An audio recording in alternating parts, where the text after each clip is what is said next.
Good morning student, मैं Amritesh sir Keshav classes में आपका एक बार फिर से स्वागत करता हूं।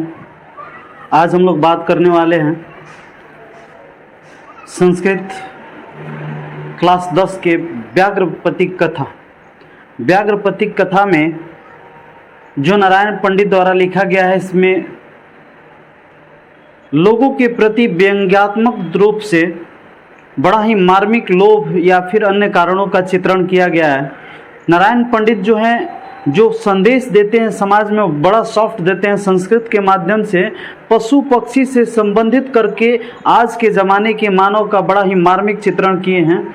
इसमें हम बात करने वाले हैं लोभ का परिणाम क्या होता है, लोभ से ग्रसित होकर आदमी अपने बुद्धि को कैसे खो देता है और किस प्रकार अनर्गल क्रियाओं को करता है, जिस पर विश्वास नहीं करना चाहिए उस पर भी विश्वास करता है, और उसका दुष्परिणाम क्या होता है कि अंतोगत्वा वो अपने जान से भी हाथ धो बैठता है। आइए आज हम इस पठित पाठ्य पुस्तक प्योसम भाग 2 के माध्यम से नारायण पंडित के कुछ संदेशों को अपने विचारधाराओं में समाहित करें, ताकि हम सतर्क हो जाएं कि ऐसे दुष्परिणाम वाले कारण जो कहीं मिले तो उससे पहले ही हम अवगत हो जाएं और उससे दूर होने का प्रयास करें।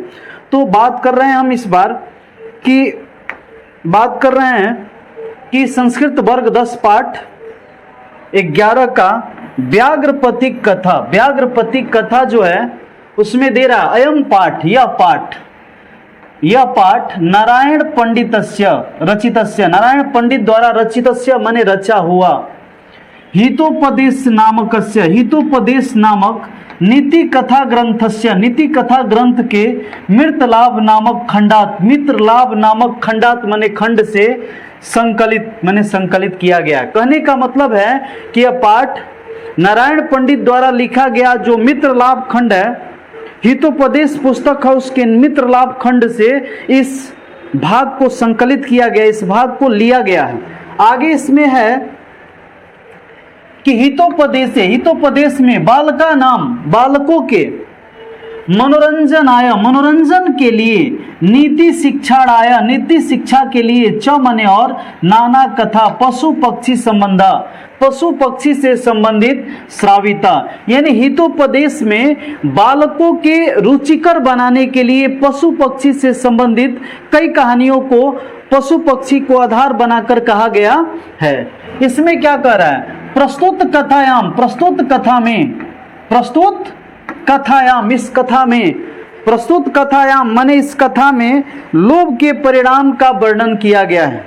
इस कथा में लोभ के दुष्परिणाम का वर्णन किया गया है, लोभ के दुष्परिणाम का वर्णन किया गया है, जिससे यह पता चलता है कि लोभ कितना घातक हो सकता है। हमारे दैनिक जीवन में अगर लोभ पर कंट्रोल नहीं किया जाएगा तो उसका परिणाम क्या होगा, इसकी चर्चा इसमें की गई है। यानी प्रस्तुत कथायाम, इस कथा में लोभस्य माने लोभ के दुष्परिणाम प्रकटित माने दिखाया गया है।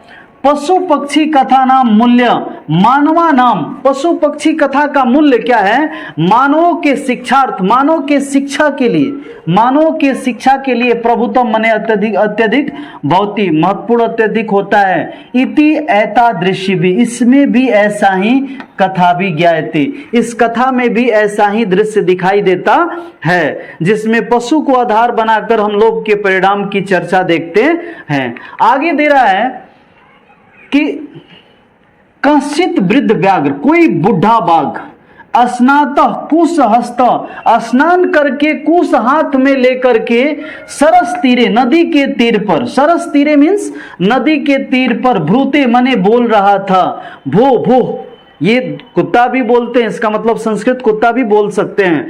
भो भो हे पंथा, हे राही, इदम मने यह स्वर्ण कंगणम, यह सोने का कंगन, ये सोने का कंगन, गृहीताम ले लो, मैं दे रहा हूं ले लो। ततो लोभाकृष्टेन, उस लोभ से आकृष्ट होकर, किन चित्त, कोई पांथिन पथिक के द्वारा आलोचितम, किसी पथिक के द्वारा आलोचितम विचार किया गया, भाग्येन माने भाग्य से, एतत् संभवती, भाग्य से ही ऐसा संभव हो सकता है। किम त्वम अस्मिन आत्म संदेहे, त्वम अस्मिनात्, फिर भी इसमें क्यों आत्म संदेह है? प्रवृत्ति नाम विधेय, फिर भी इसमें आत्म संदेह की प्रवृत्ति क्यों दिखाई देती है? यत करयत अनिष्ट में इष्ट लाभे अपि, अनिष्ट में यदि इष्ट की लाभ होती है, यानी जहां हानि होने लायक है और वहां पे आपको लाभ दिख रहा है, न गति जाए तो शुभ, उसकी गति कभी शुभ होती नहीं है। चूंकि ये क्या है, पढ़े लिखे हैं, फिर भी मन में विचार आ रही है कि ऐसा कैसे हो सकता है। अनिष्ट में यदि इष्ट की लाभ होती है, जहां दुश्मन है और वो आपको कुछ दे रहा है, तो उसकी गति कतई शुभ नहीं हो सकता है। इसकी चर्चा ये भी कर रहे हैं। विषम संसर्गो अमृतम तथापि मृतवे, यानी विषम के संपर्क में अमृत भी होता है, वो मृत्यु का कारण होता है। आपको एक पात्र में पूरा अमृत भरा हो और उसके मुंह पर विष भरा हो, और उसको जब आप पिएगा तो पहले टच विष करेगा और वो मृत्यु का कारण होगा। इसलिए अगर बढ़िया चीज भी खराब व्यक्ति के हाथों से मिल रही है, इसका मतलब है कि उसकी गति सही नहीं हो सकती है। तो इसमें इसी की चर्चा की गई है कि जो अमृत है वो भी विष के संपर्क में रहता है, तो उसका परिणाम सही नहीं हो सकता है।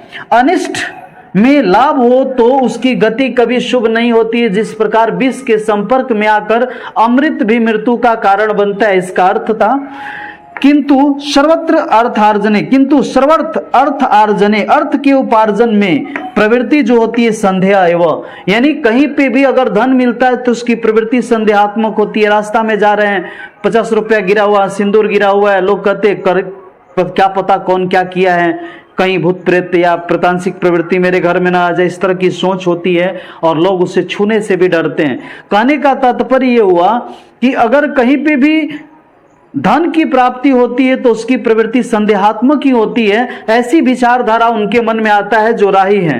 तत् निरूपयामी तावत, कुछ देर तक सोचने के बाद प्रकाशम जोर से भ्रूते बोला, कुत्र तव कंकड़म, तुम्हारे पास कंगन कहाँ है? कंकड़म होगा, तुम्हारे पास कंगन कहाँ है? व्याघ्रो हस्तम प्रसार्य दर्शति, हाथ को प्रसार करके बाघ दिखाता है। क्या दिखाता है? हाथ में मेरे कंगन है, ऐसा दिखा रहा है। पंथो अवदत, राही बोला, कथम मरात्मके त्वयि विश्वास, तुम हिंसक हो, तुम मरात्मक हो, तुम हिंसक जीव हो, तुम पर मैं कैसे विश्वास कर लूं?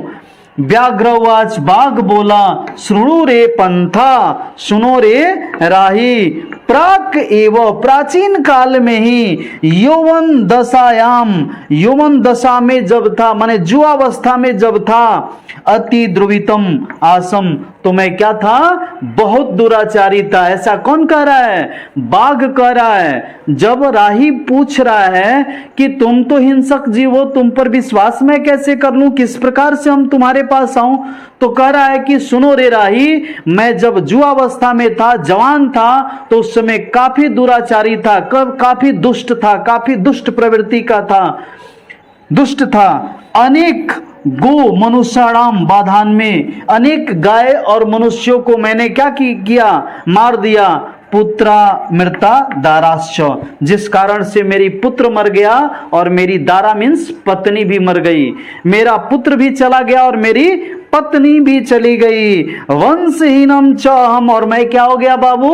वंशहीन हो गया, मेरा संतान साफ हो गया, मेरी वंशज में अब कोई बचा नहीं है जो मेरी कृत कर्मों को करके मुझे पुण्य प्रदान करा सके।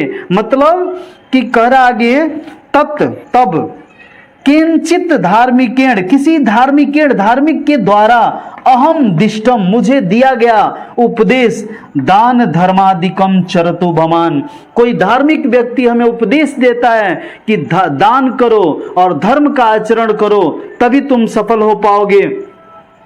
तद उपदेशा आदि दान इदानीम अहम, तत् उपदेशात, उसके उपदेश से, इदानीम माने इस समय, अहम माने मैं, इदानीम मीन्स इस समय, अहम मीन्स मैं, स्नानशीलो, स्नान करके, दाता देने वाला, वृद्ध गलित नख दंतो कथम न विश्वासम भूमिम।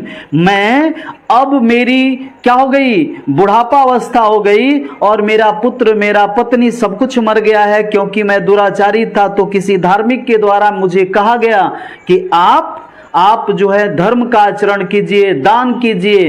तो मैं यहाँ दान करने के लिए आया हूँ। मेरी पत्नी मेरी दारा सब मर गई है ना। इस प्रकार मैं दान करना चाहता हूँ। मेरा नख नोह और दंत दोनों गल गए हैं, तो मैं विश्वास के पात्र कैसे नहीं हूं। मेरे पास तो कुछ है ही नहीं कि मैं तुम्हें मारूंगा।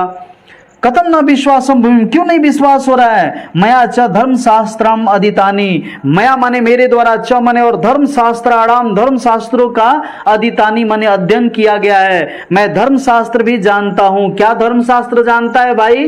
दरिद्र वरम कौन्ते, कौन्ते किसको कहा जाता है, कौन्ते कुंती प्लस ठक बराबर कौन्ते, कुंती अपत्यम, कुंती के शिष्य या कुंती के लड़का को कौन्ते कहा जाता है। मतलब कि कौन्ते का मतलब हुआ अर्जुन कह रहा है कि गीता की बात कर रहा है कि दरिद्रा भरम कौन्ते, हे कौन्ते, हे अर्जुन दरिद्रों का भरण करो, दरिद्रों को भरो।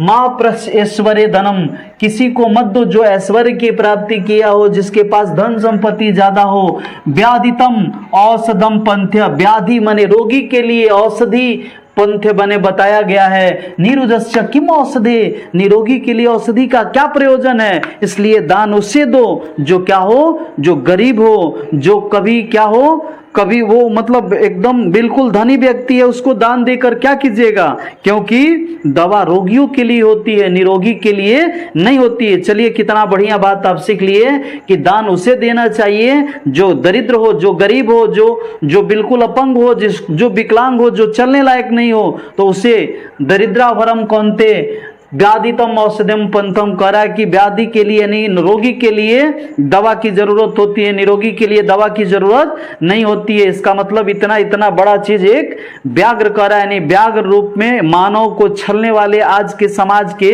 वो लोग हैं, कह रहा है यही इसका अर्थ है। यहाँ पे दे रहा है अब आगे कि दात्यम, अगला देखिए कह रहा है दात्यम इति यदा दियते अनुपकारिणे, दातव्यम मने देना चाहिए इति इस प्रकार, यदा मने जिसको, दियते अनुपकारिणे यानी उसी को दान करना चाहिए जो अनुपकारी है, जो किसी पर उपकार नहीं किया हो उसको दान दो। जो आप पर उपकार किया आप उसी को दान कर दिए तो नदी इस पानी, इस नदी का पानी उसमें, उस नदी का पानी इसमें।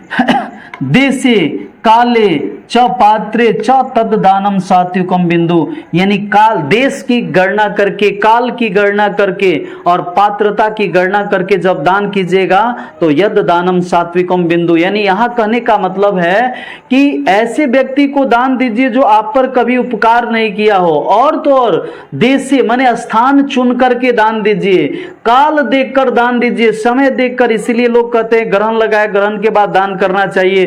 किसको दान करना चाहिए, ब्राह्मण को दान करना चाहिए, या किसी ऐसे व्यक्ति को जो पढ़ा लिखा हो, जो क्या हो, समाज कल्याण की भावना करता हो, तो सारे पैसे को समाज कल्याण में लगाएगा तो उसका पुण्य आपको मिलेगा। किसी शराबी को दान करते हैं तो उसका पाप भी आप पर ही लगता है जब वो घर में जाकर पीकर किसी को मारपीट करता है।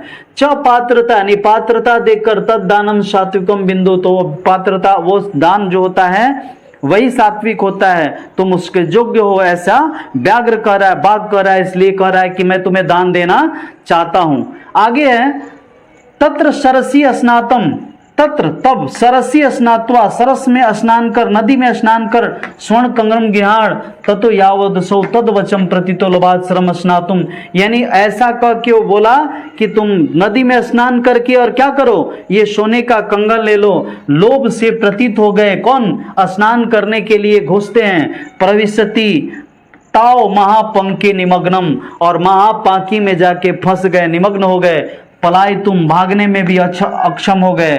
पंकम पतित दृष्टवा, पाकी में फंसा हुआ, गिरा हुआ देखकर व्याघ्रो अवदत, व्याघ्रो अवदत, बाघ कहा अह महापंके पतितो असी, महापाकी में फंस गए हो क्या, क्या करेंगे। अतः अस्त्वाम अहम उत्थापयामि, अतः मैं आकर तुम्हें उठाता हूँ। इति उक्तवा, ऐसा कहकर शनै शनै रूप गम्यम, धीरे धीरे चलता हुआ, तेन मने उसके द्वारा, उस बाघ के द्वारा, उस बाघ के द्वारा, उस बाघ के द्वारा, व्याघ्रेण मने व्याघ के द्वारा, धृतम पकड़ा हुआ, सह मने वह सोच रहा है, अवस इंद्रियम चिंत्या नाम हस्ती स्नानम एवं क्रिया।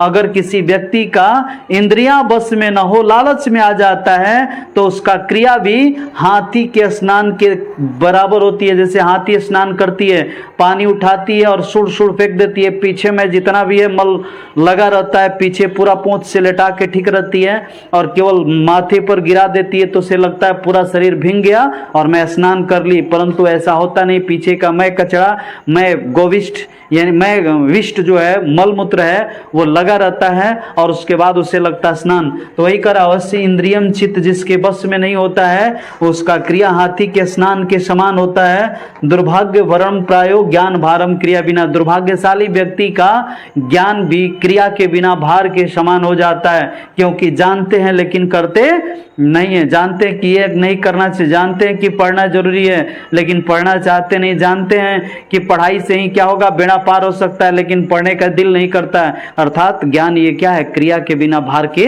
समान होती है। अब आगे है,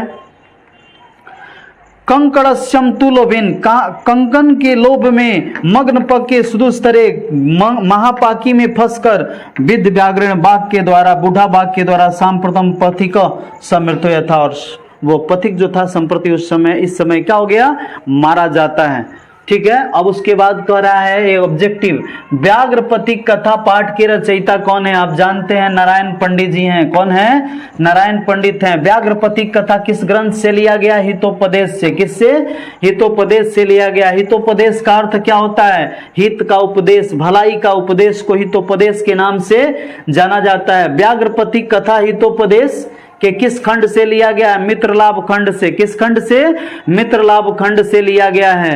कौन स्नान किए हुए हाथ में कुश लिए हुए तालाब के किनारे बोल रहा था, आप जान गए, वृद्ध व्याघ्र बोल रहा था। कौन बोल रहा था, वृद्ध व्याघ्र बोल रहा था। बाघ के हाथ में क्या था, बाघ के हाथ में कंगन था, स्वर्ण कंगन, लेकिन वो क्या था, सोने का कंगन था नहीं, उसके जैसा दिख रहा था, कुश हाथ में लिया हुआ था। पथिक को किसने मारा, तो बूढ़ा बाघ ने मारा। किसने मारा, व्याघ्र ने। पथिक कहां फंस गया, महापाकी में जाकर फंस गया, कीचड़ में फंस गया। क्रिया किसके बिना भार स्वरूप हो जाता है, ज्ञान। क्रिया, ज्ञान जो होता है, क्रिया किसके बिना भार स्वरूप, ज्ञान के बिना।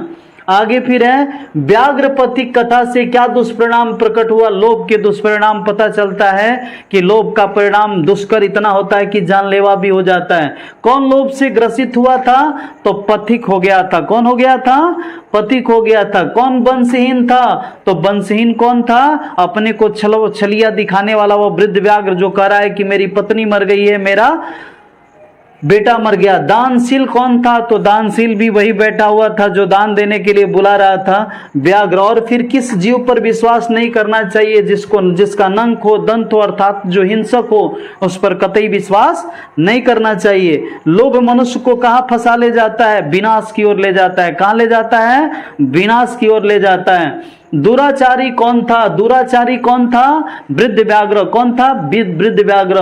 वृद्ध व्याघ्र क्या देना चाहता था, स्वर्ण कंकणम। क्या देना चाहता था, सोने का कंगन। पथिक किसके द्वारा मारा गया और खाया गया, वृद्ध बाघ के द्वारा। आगे फिर व्याघ्र पथिक कथा को संक्षेप में अपने शब्दों में लिखे, देखिए।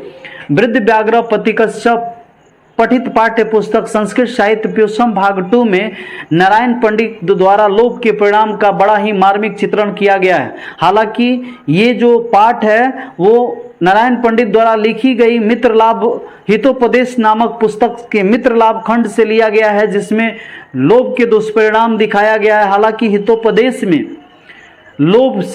लोभ से लेकर जीवन के कई ऐसे चीजों का, ऐसे मतलब विनाशकारी चीजों का वर्णन किया गया है जो लोगों को उत्थान से पतन की ओर ले जाता है, और उसे व्यंग के रूप में समाज में प्रदर्शित किया गया है। पशु पक्षी को माध्यम बना करके इसको दर्शाया गया है ताकि लोगों को एक मनोरंजन भी हो जाए, एक अच्छा मनोरंजन का साधन भी उपलब्ध हो जाए, कहानी तुल्य लगे, और उससे हमें यही शिक्षा मिले कि हमें अपने दोषों को दूर करना चाहिए। तो इस तरह से आप जो है व्याघ्रपति कथा से क्या शिक्षा मिलती है, ये सब के सब को आप क्या कर लीजिएगा, स्टॉप करके लिख लीजिएगा।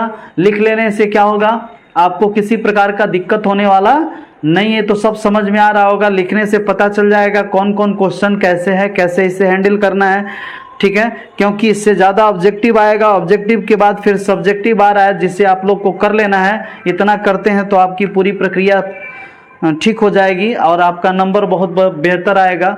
Thank you for watching my video.